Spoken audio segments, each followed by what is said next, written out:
और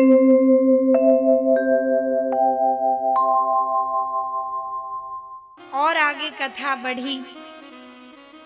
फिर उसके बाद भगवान के अवतारों की जो कथा चल रही है, फिर मनु महाराज के दूसरे पुत्र प्रियव्रत जी की कथा का वर्णन आया।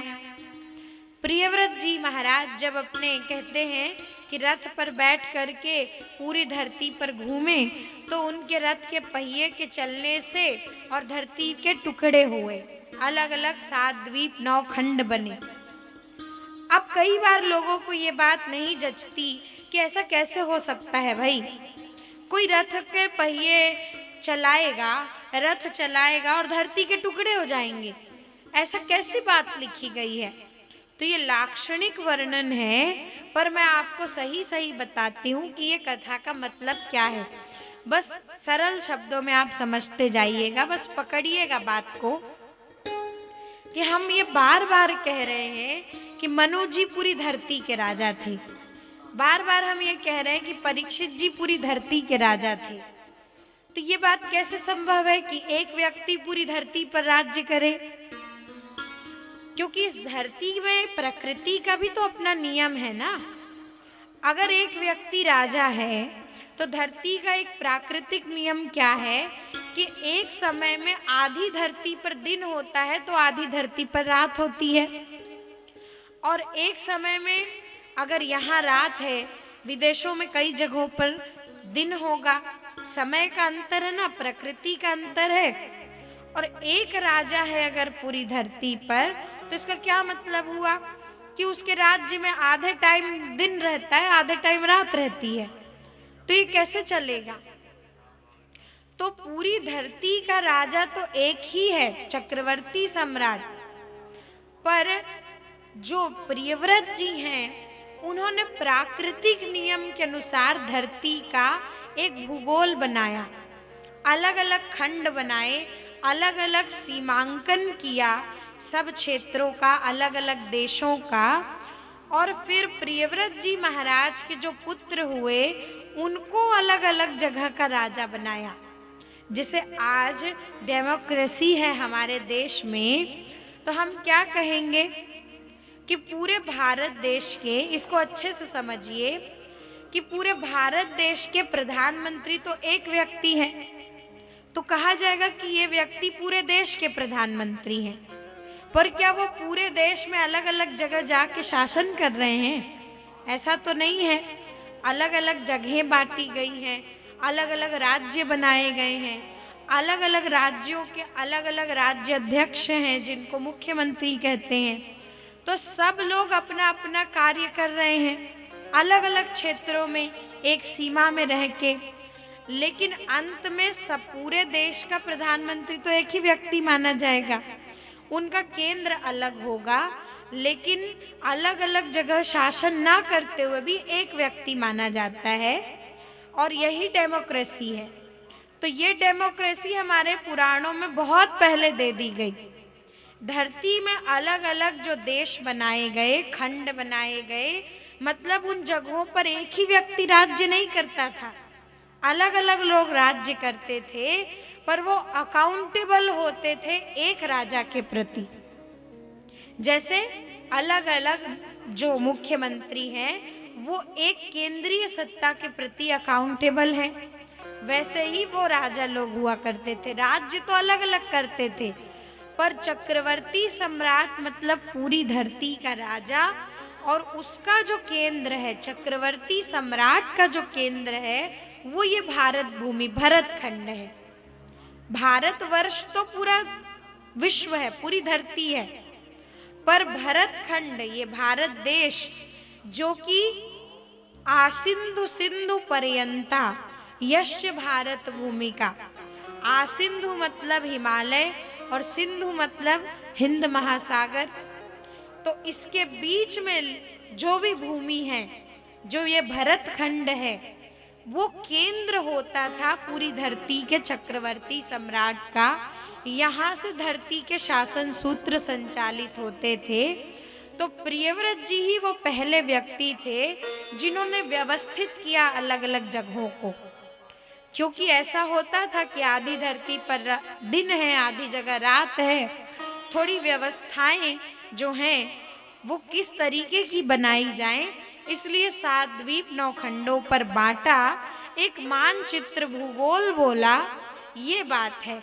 ऐसा नहीं कि कोई टुकड़े होने लगे धरती पर, ऐसा कोई वर्णन नहीं है। इसको मत समझिएगा कि रथ के पहिए चले तो टुकड़े टुकड़े होने लगे, टुकड़े नहीं हुए। उन्होंने पूरी धरती पर घूम के कैसी व्यवस्था बनानी है ताकि राज्य चलाने में सम्राट को आसानी हो, वो कार्य उन्होंने किया। फिर इनके पुत्र हुए आग्निर्ध, फिर एक हुए इनके पुत्र भरत जी महाराज। एक भरत हुए राम कथा में, भगवान श्री राम जी के भाई भरत। एक हुए दुष्यंत पुत्र भरत, और एक हुए ये भागवत जी के भरत, जिनका नाम हुआ जड़ भरत, क्योंकि इन्होंने बार बार ठोकर खाई, बार बार संसार की तरफ बढ़े, लेकिन फिर अंत में वो ज्ञान प्राप्त किया जिससे भगवान के तक पहुंचा जा सकता है। और स्वयं तो ज्ञान प्राप्त किया ही, उन्होंने रहुगण राजा को भी भगवत प्राप्ति का, ज्ञान प्राप्ति का उपदेश किया। तो ये जड़ भरत जी की कथा में ज्ञान मार्ग मुख्य है, सत्संग की महिमा मुख्य है। और ये जो कथाएं हैं आगे जो चलती जा रही हैं, अब वो इंटरलिंक्ड हैं, क्योंकि इन सभी में भगवान के नाम और भगवान की भक्ति की महिमा है। आगे चल करके जो अजामिल का प्रसंग आया, उसमें भी भगवान के नाम की ही महिमा है कि अजामिल ने भगवान का नाम लिया और एक बार भगवान का नाम लेने से मुक्त हो गया। पर जब आप भागवत को ध्यान से पढ़ेंगे तो उसमें ऐसा नहीं कहा गया कि मरते समय अजामिल ने राम नाम लिया और मुक्त हो गया, नारायण नारायण बोला और मुक्त हो गया। मरते समय नहीं नाम लिया, क्योंकि अगर कोई भगवान का नाम लिया और मर गया तो कैसे मुक्त हुआ। कथा में ऐसा कहा गया कि अजामिल ने जिस समय यमदूतों का दर्शन किया, जिस समय उसने अपने मृत्यु की कल्पना को किया, तो वो एक अवस्था, स्टेट ऑफ माइंड के रूप में मृत्यु की अवस्था में पहुंचा था। कभी कभी ऐसा होता है ना कि जैसे हम स्वप्न देखते हैं, ठीक है ना, समझिए इसको। स्वप्न क्या है? हमारी जो इच्छाएं हैं, हमारे जो कार्य हैं, आखिर में वही जाकर के तो स्वप्न के रूप में प्रकट होते हैं। तो हमारा जो माइंड है, कॉन्शियसली हम जिस चीज को देखते हैं, वो सब अनकॉन्शियसली हमारे अंदर ही अंदर मेमोरी के रूप में सेव होता रहता है। जो स्टोर करता है हमारे सब कार्य को, हमारे सब थॉट्स को, वो होता है हमारा सबकॉन्शियस माइंड। और वो ही हमको स्वप्न दिखाता है, वो ही हमको कल्पनाएं करवाता है। तो अजामिल ने अपनी मृत्यु का वो क्षण देखा, कॉन्शियसली, मतलब जान करके जो देख रहा था वो ये था कि उसने ये जान लिया था कि मेरे कर्म ऐसे हैं कि अगर मैं जब मरूंगा तो मुझे तो नरक ही मिलने वाला है। चाहता तो है कि अच्छे कर्म करे, भगवान का नाम ले, पर बुरी संगति में फंस करके और गलत मार्ग पर बढ़ गया। तो उसके मन ने उसको दर्शन करवाया कि तूने अपना जीवन जिस प्रकार का जिया है ना, उस अनुसार से तो यही लगता है कि तेरे को अंतिम समय जब आएगा तो नरक ही मिलेगा। और उस डर के मारे, डर की वजह से वो भगवान को ही बुलाया अपने पुत्र के भाव से, लेकिन भगवान का नाम लिया, नारायण बचाओ ऐसा कहा। तो भगवान ने उसको मार्ग बता दिया कि कैसे तू मुक्त हो सकता है। मतलब भगवान का नाम लिया और मर गया, ऐसी बात नहीं है। जो कल्पना में वो देख रहा था, डर रहा था, उससे बचने का एक उपाय बता दिया भगवान ने कि जिस भाव से जिस व्याकुलता से और जिस प्रकार के शुद्ध हृदय से अभी तूने नारायण कहा है, मृत्यु के समय तो वो चीज आती है मुख में जिसकी प्रैक्टिस की हो जीवन भर। अब हमको क्या पता कि जीवन भर किस चीज की प्रैक्टिस की है। जीवन भर तो झगड़ा लड़ाई करने की प्रैक्टिस की है, जीवन भर तो दूसरे की निंदा स्तुति करने की प्रैक्टिस की है, तो क्या भगवान का नाम आ जाएगा मुख में? तो इसलिए भगवान के नाम का तो अभ्यास करना है और तब जा कर के मृत्यु सुधरती है। और तब जब आप अभ्यास कर चुके होते हैं तो जाकर के आपको भगवान का नाम, प्रभु दर्शन अंतिम समय में भी होता है।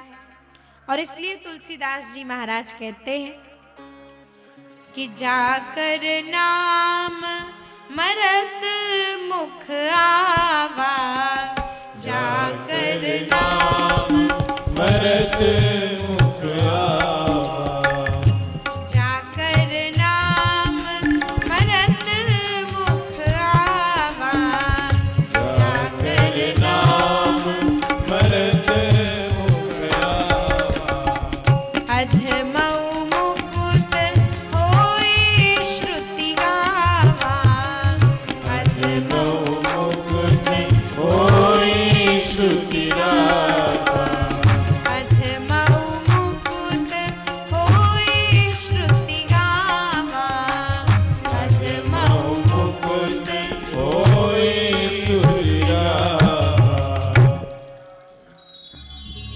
तो भगवान का नाम, जीव मात्र का अधिकार भगवान के नाम पर है और जो भी ले वही मुक्त होता है।